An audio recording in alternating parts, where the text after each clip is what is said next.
Hey guys, it's Vicky, and today I'm here to share with you the books I read in the month of October. October was kind of a weird month for me. I started out very slow and a little bit slumpy, and then kind of by the end, things picked up. I think it was because in the beginning of the month, I had a death in my family. My uncle passed away, and it was rather unexpected, non-COVID related, but unexpected. And so it put me in a bit of a funk for a few days where I just didn't feel like reading or anything. And, but then it turned around and I ended up reading 10 things total. So I read 10 books, or 10 things, because they weren't all like full-length books. But I also had 2 DNFs. So let's get into it. So first let's go ahead and get into the DNFs. The first one I DNF'd was The Perfect Storm by Sebastian Unger. And this was a nonfiction book about a horrible storm that hit the East Coast in 1991, October 1991. And this one particular commercial fishing boat was caught in that storm. And so it's about that. And for me, unfortunately, this book just could not hold my attention because it did spend, at least in the part that I read, the early part, talking a lot about commercial fishing boats in the way that they are constructed and all of that sort of thing. And that just didn't interest me at all. So as much as I wanted to know about this story, it just didn't hold my attention. So I think instead I'm gonna go watch the movie because I think I might enjoy that more. So yeah, this one is gonna go into the donation pile. I DNF'd it. And then the other DNF I had was, unfortunately, The Only Good Indians by Stephen Graham Jones. I got about 2 hours into the audiobook and was just so confused and had no idea what was going on that I decided to just give it up. I think I'm gonna give Stephen Graham Jones one more chance because I read his novella Mapping the Interior, and though I liked the story, the writing I really struggled with, and that was my problem this go around. I was really struggling with his writing style. And so I don't know if he's the author for me, but I still really want to read, he has one out right now called Night of the Mannequins that I really want to try. So that'll probably be my last hurrah for him. Because yeah, it's just, his writing style just, for lack of a better description, it just confuses me. So yeah, so that was the other DNF I had. Okay, so the first book that I completed in October was a carryover from September, but I'm not going to talk about it in this video. Sorry, because it was a 5-star prediction. So I'm going to do my 5-star prediction wrap up when I'm finished with all my 5-star prediction books. But the first one was Boy's Life by Robert McCammon. I completed this, and yeah, I can't tell you about it right now, but I did complete this, and I will be doing a wrap up on this and my other 5-star predictions probably sometime in December. So the next book that I completed in October was Practical Magic by Alice Hoffman. This was one I listened to on audio, and I figured it would be a good time to read this book because it deals with witches, and so it has a little bit of a paranormal element, but it's also a bit of a romance. So for my Fall Into Reading challenge, I used that as my romance prompt. And it's basically, it's about a family where there's 2 sisters, Sally, oh my gosh, what were their names? Sally and Jillian, wow. And they are raised by 2 aunts, and the aunts are witches. And they also believe that there's this curse on their family where anyone that they fall in love with will die. And so the book kind of goes through their childhood a little bit into their adulthood and follows them as they get themselves into a bit of a pickle with a loved one, one of the sisters' love interests. So I actually also did a Flicks and Lit for this book because then I went ahead and watched the movie because I'd never seen the movie before either. I know. Weird, right? I feel like it's such a popular movie that I don't know how I never watched it. But so if you want to check that out and kind of see my comparison of the movie and the book, I will link it so you can go check it out. But basically, I enjoyed this story. I thought it was It was good. I really liked the sisters and their kind of dynamic. It was also often pretty humorous, and Alice Huffman's writing is just very like down to earth and very digestible, and I really liked that. And I kind of want to read the other books in the series because I know there's like one just came out, and I think there's another, so I think there's like 2 prequels, I want to say, to this series. And I kind of want to check them out because I'm interested to kind of dive more into this family and their history. So yeah, I liked it. I did think that the romance aspect wasn't too overwhelming or crazy because you know me, I'm not a huge romance fan. But it was just enough for me. It was fine. The only kind of qualm I had with the book was I felt like it was a little bit anticlimactic, and I wished that it had had more of a climax going on in it. But it was still an enjoyable read. I liked the story and I liked the characters, and it was a 3-star read for me. Next up is a beloved children's classic I never read as a kid. I don't know how I missed this book because I know I would have loved it as a kid, but I never read it. But Leia and I read it together because we wanted to read something kind of, you know, spooky or whatever for Halloween. So we read Binicula by Deborah and James Howe. And this is a really cute story about this family that have a dog and a cat. The dog's name is Harold, the cat's name is Chester, and our narrator is actually Harold, the dog. And one day the family brings home a bunny that they found at the movie theater, of all places, while they were going to see Dracula. So they bring home this bunny, they name it Binicula because they found it at the movie theater. And Chester, the cat, quickly becomes very suspicious of this bunny and thinks that it is a vampire. And things happen after that. And it's just such a cute book. And I loved Chester. He was just so out of control. And I just loved him. I thought he was great. I loved kind of the dynamic between him and Harold, their kind of back and forth relationship. It was a really cute story. And Leia really liked it too.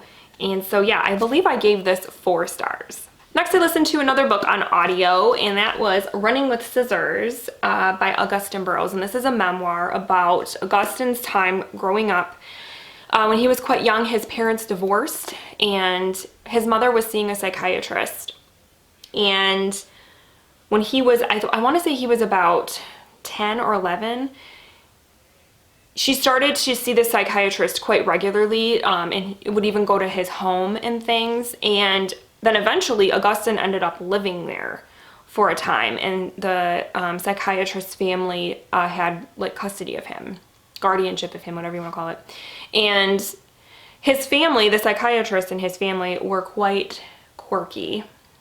And it's just about his experience growing up in that situation. And I honestly haven't rated this book yet because I have kind of weird feelings about it.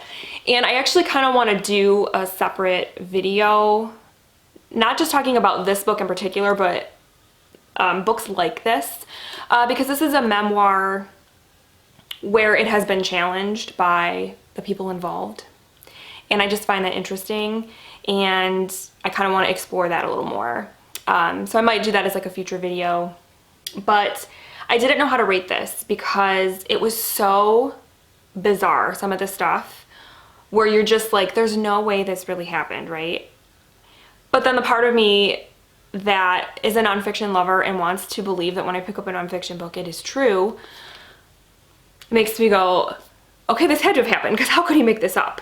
There were also things in here that were extremely disturbing to me. Particularly, there was definitely some child rape happening in this book that made me super uncomfortable. I don't know, I just have very mixed feelings about this book. So I didn't rate it because I don't know yet. So I will probably, like I said, talk about this more in a future video because it really got me kind of thinking. And yeah, so look out for that. Then I read the book for Bobby and I, our Random Reads book club over on Goodreads. Our October pick was The Hunger by Alma Katsu. This is a historical horror about the Donner Party, which was a group of people that were traveling to California in the 1800s and basically had horrible luck and things got really bad for them. I won't say too much more. If you want to like read up more on the Donner Party, I would say go do that. But this book kind of examines what could have happened to them in a supernatural sense. The author definitely had a lot of fun with it. And she even said, I think in her afterward, that there were a lot of things in here that are not like historically accurate, even some of the characters and stuff. I like what she did with it. There were definitely great horror elements in here, a lot of body horror. And it's one of those books that you go into the book knowing that things are not going to end well for the people, like at all. You kind of know how it's going to end. You're just finding out how they got there. And so you have this kind of overall just sense of dread the whole time you're reading. And so that was interesting. The only thing I had with this book was I found the pacing to be pretty slow. It was definitely slow going. It definitely slowly built up. But I did think that the overall plot was good. I was a little confused by the ending because you were told something in the beginning, right in the prologue, but then I feel like that's not how it ended, so it's kind of weird. And so I was a little bit confused, and so were a couple of other people in the discussion, kind of had the same feeling that I had. And so there were also a lot of characters, so sometimes it got a little mixed up as like who was who. But overall, this was good, and I don't think I'd mind reading her other book. She has another book out that deals with the Titanic and kind of a similar thing. There's like a supernatural twist to the history that we know. But this one was good. I enjoyed it, and it was a 3-star. All right, so the next book I have, unfortunately, was a 2-star read for me, and that is Eternal Frankenstein edited by Ross E. Lockhart. This is a anthology where all of the short stories in here deal with Mary Shelley's Frankenstein in some way. And unfortunately, of the 16, there weren't very many posted on there. There weren't very many that I really liked. Quite a few of them were very boring, where I didn't really finish them because they were just boring. However, there was one 5-star. What was my hand doing there? There was one 5-star, and it was called Postpartum by Betty Rocksteady. That one was pretty messed up. I enjoyed it, but for the most part, yeah, what I do with my short story collections and anthologies like this is I rate every single story and do an average, and it came out to a 2. So didn't really enjoy this one. I'm going to be donating this book. The next one I read was from my book haul revisit that I did back in September. And the book that I chose to put on my October TBR was Scythe by Neil Shusterman. This is the first book in the Arc of the Scythe, Arc of the Scythe trilogy. This is a YA dystopia, and it didn't disappoint, guys. I really enjoyed this. It is about this, like I said, dystopian society, dystopian future where death has been abolished. They have gotten rid of disease, they have gotten rid of war, and people don't die. And so to control the population, they have these people called scythes who basically go around and randomly kill people, or they call it gleaning. They glean them, and they have to go through this whole process to kind of be ordained and such to become scythes. And the scythes in the society are very, they're very like respected and obviously feared as well. And so it's sort of just interesting sort of dynamic that these kind of Grim Reapers are walking around. And yeah, so the story revolves around, though, these two teens, Rowan and Citra, who are tapped to become scythes, and they have to go through this apprenticeship with a scythe where they kind of learn the trade. And yeah, things get pretty interesting. And I have to say, like I said, I really enjoyed this. It had a couple of turns that I did not think were gonna happen. They took me by surprise. I think that I'm gonna be reading the second book soon. I actually just ordered it today because I want to keep going with the series, because it just, yeah, the way this one ended, I really want to know what's happening. So this was really good. It had a lot of great kind of moral questions, because obviously you're talking about death. So, you know, you find yourself like asking, you know, what makes it okay to like kill someone. A lot of the like things that are brought up in this book have to deal with life in relation to death. Like, because a lot of the people in the book, because there is no death, they live their life in a completely different way, because there is no like thought of, oh, you know, tomorrow could be my last day on earth. Like, they don't have that kind of mentality. There's no risk in their lives. There's no chances. So there's just like, your life is pretty boring. There's not a whole lot of, there's no like, yeah, there's no sense of risk. There's no excitement really. And so that's kind of what the book deals with too, is that even though death can be horrible, it's almost necessary to live a full life because it's such a part of life. You know, so it was just really interesting. And all this coming out of a YA book, I just thought it was really thought-provoking. And yeah, I enjoyed it. This was a 4-star read. Really looking forward to reading the next book in the series. The next book I read was an audiobook, a very long audiobook. It was like 22 hours long, but it was definitely worth the listen. And that book is The Good House by Tananarive Due. And this is a gothic horror novel centering around a woman who lives in this house that has been in her family for generations, and it's called The Good House. And unfortunately, there's a tragedy at the very beginning of the book in the house. And so the book is kind of taking you through what happened in the house, in the aftermath, and it definitely takes its time. Like I said, it's a long story. It takes its time though, introducing you to these characters and sort of building up the horror and the tension. And for me, I really enjoyed, I don't want to say enjoyed, but I was very affected by the first part of the book because it deals a lot with grief and loss. I thought that it was handled and written very, very well. And the horror elements kind of come on slowly. And I love when long horror does that, because that's the whole point, I think, of long horror, is you can do that. You can take your time building up to, you know, this big conclusion. And this book definitely did that. Though I will say at times it did feel a little slow. There was a section in the middle that I was like, how is there still like half of a book left? I felt like, what else can possibly happen? But more happened, and yeah, it was really good. The writing was really good. I really enjoyed the characters. Our main character, Angela, I thought was just a very like strong female lead. And of course, she's dealing with a lot of trauma and just grief in her life. And I really liked her character. And a lot of the side characters as well. They were written very well. I love the horror elements in this because it deals with it's a family sort of saga dealing with this curse that was started by Angela's grandmother. And so it kind of takes you back in time to her grandmother and what happened there. And so it's kind of jumping through time, and I really liked that element. It reminded me a little bit of The Witching Hour by Anne Rice, in that it was a kind of family saga, generational, dealing with a cursed family.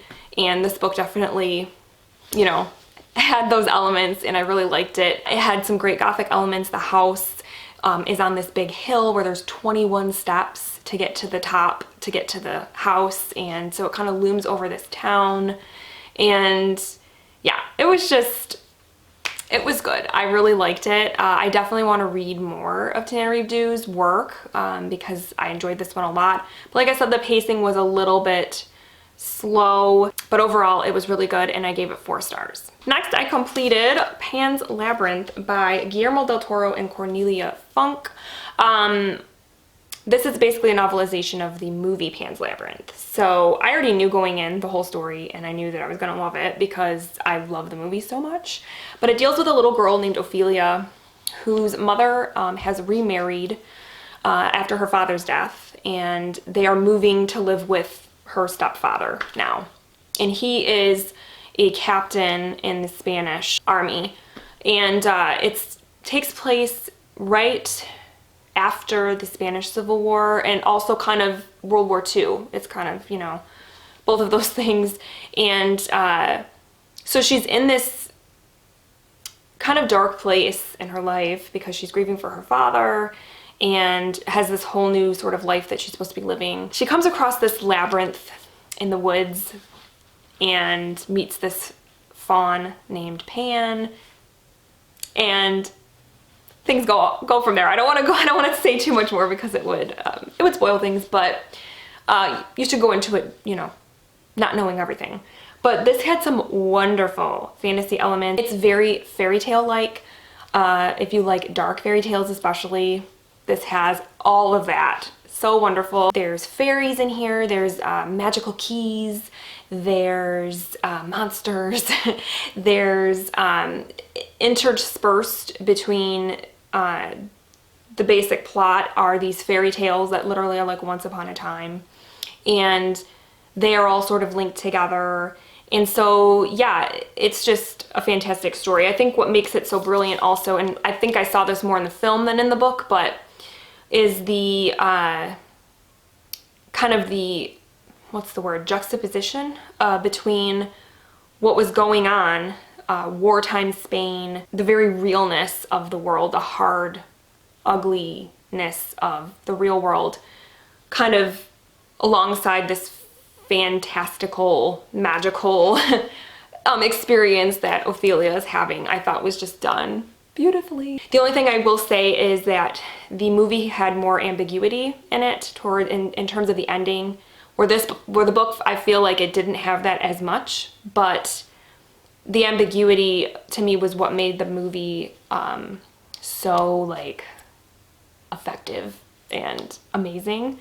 But I still loved this. Loved it, highly recommend it. If you don't feel like reading the book, go watch the movie. It's fabulous. It's visually stunning. It has amazing acting and everything. It's just great. And yeah, this was a 5-star for me. The next book that I completed in October was The Yellow Wallpaper by Charlotte Perkins Gilman. This is a classic from, I want to say, the late 1800s it was written. It's a very short little story about a woman who is basically slowly descending into madness, and she is staying in this house with, in the room she's staying in has this yellow wallpaper on it that she becomes, as her illness progresses, she is becoming more and more obsessed with the wallpaper, and it was a very haunting sort of story, and kind of frustrating too, because her husband is, I believe he was a doctor. He was just kind of brushing her off like, oh, you're fine, it's fine, you're not sick, because, which often happens even today, a lot of people say that about people that have mental illness, that, you know, because you can't see the illness, that it's not real or something, and that's really frustrating, because it is a very real thing. The symptoms to the person affected are very real. And so it was kind of frustrating that our main character is experiencing that from her husband. It was very haunting, kind of creepy, which I wasn't expecting. Very good writing, and I kind of want to dive in and see if I can find more books or stories by this author, because yeah, I thought the writing was really good. It packed a punch for being so short, and it was a 4-star read for me. And then the last book that I read this month was American Vampire Volume 3 by Scott Snyder, Raphael Albuquerque, and Sean Murphy. This is obviously the 3rd volume in the American Vampire graphic novel series, and this one, the series sort of, every volume takes you through a different era in America, and so this particular volume is World War II. And so what was cool about this was it's a little bit of a bigger volume because it has 2 stories in it, both dealing with World War II, but with the vampire twist, and I really enjoyed both of them. I thought they were really good. I really liked the story, kind of the twist on the vampire that this book is taking, and how there's like different types of vampires and all that. I just think it's like really cool, and you don't really read about that too often. So yeah, I really liked this. I think the next volume is in the 50s, so that should be fun, and I'm looking forward to reading it. But This one I liked more than volume 2, and I gave it 4 stars. Alright guys, so those are all the books that I read in the month of October. I thought really quickly I would give you an update on my Fall Into Reading Challenge and also let you know how I did for the Fortnite Frights bingo. I didn't do as well as I thought I was going to do, but I didn't get a bingo, but I did fill in a couple of the spaces on the bingo board. The closest one where I almost got a bingo was for, okay, I filled in for a short story. I did Postpartum by Betty Rocksteady. That was one of the short stories from Eternal Frankenstein. Written by a Latinx author, Pan's Labyrinth by Guillermo del Toro. Undead Character, American Vampire Volume 3. And then, let's see, I also filled in The Good House fulfilled 2 prompts for me. Gothic novel by POC and also written by a Black or African author. Written before 1960, The Yellow Wallpaper. Horror comic, American Vampire Volume 3. And piece of dark fantasy, Pan's Labyrinth. So it was kind of all over the place. I didn't quite get a bingo, but I still feel like I had a pretty great readathon for that. I read a lot of stuff, good stuff, so that's good. And then for my Fall Into Reading Challenge, I filled in a few more board spaces on my bingo board, and it's looking pretty good. It's looking pretty good. For the romance block, I used Practical Magic by Alice Hoffman.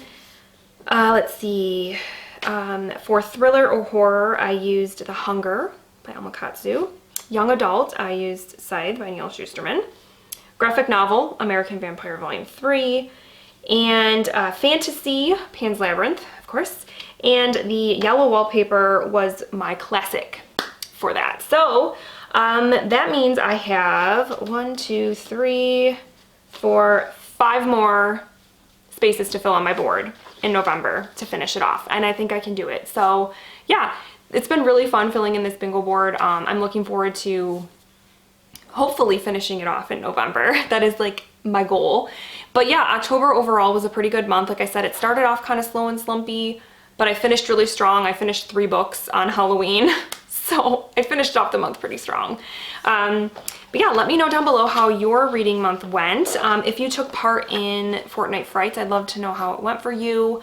Yeah, it was a good month, guys, and I hope that you had a good one. I hope that November treats you well, and I will talk with you soon. Thank you so much for watching. Bye.